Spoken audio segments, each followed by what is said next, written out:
All right, welcome to Week 9, the Cavalier Insider Pregame Show. Andrew Ramspacker and Jerry Ratcliffe here from our Daily Progress studios. Virginia takes on Clemson on Saturday at 3:30 at Scott Stadium. And again, another theme going into this one, Virginia coming off a loss. That's 5 straight now after the Cavs fell to Georgia Tech last week, 35-25. Again, another week, another loss in a different way of losing, Jerry, if we get into that game. And you think back to this skid right now as UVA sits at 2-6.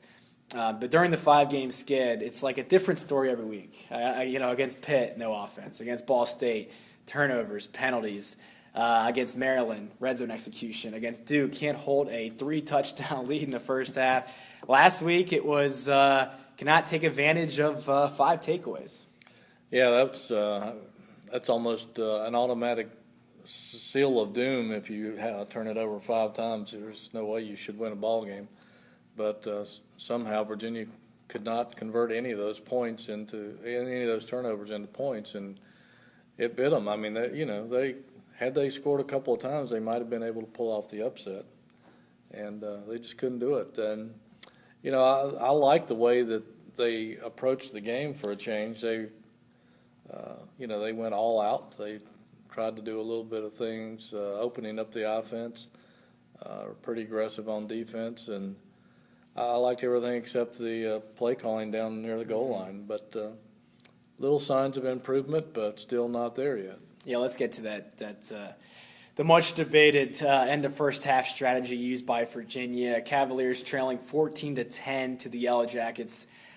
They get to the 1-yard line. Kevin Parks rushes for a yard on first and goal, gets to the 1. There's some controversy there. Mike London talked about it this week that he felt he called timeout with about 11 seconds left. However, it was not granted until 6 seconds left. Nonetheless, Virginia had the option still to kick a field goal, go into the half down 14-13, or go for a touchdown, potentially go into the halftime up 3, 17-14. It went for the touchdown.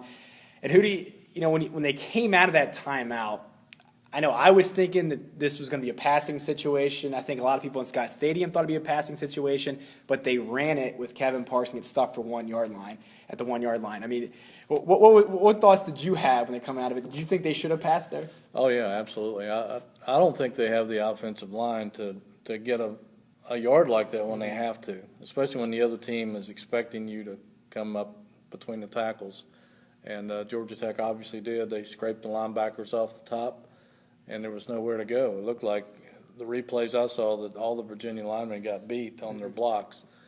And, I thought it would have been a good idea because Georgia Tech was expecting that run to play action, a fake to Parks up the middle, and let Watford use his speed and get out to the edge and give him a run-pass option.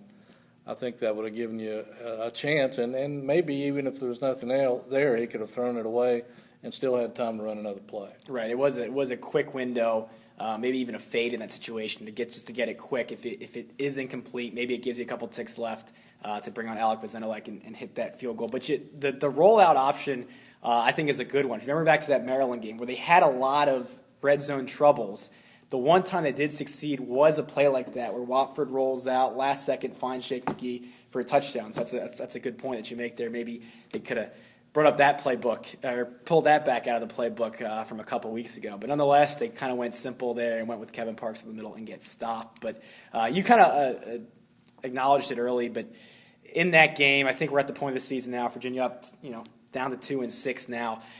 You kind of searched, I guess, for little moral victories. There was some bright spots. David Watford, 376 yards, 4th most all-time in a game in Virginia football history. Sets a program record for completions, for attempts. He's 43 of 61. But I think the most encouraging sign of those receivers, they've been getting dogged for the last month or so, and deservingly so, had not played well. But Darius Jennings and Tim Smith were really, really good on Saturday, stepped up big. The first 10-catch duo in a game in Virginia history. Yeah, that's mind-blowing considering some of the receivers they had here during the Welsh years. But, yeah, that was impressive. I thought, in a way, we're getting a little glimpse of the future in some respects from some of these players.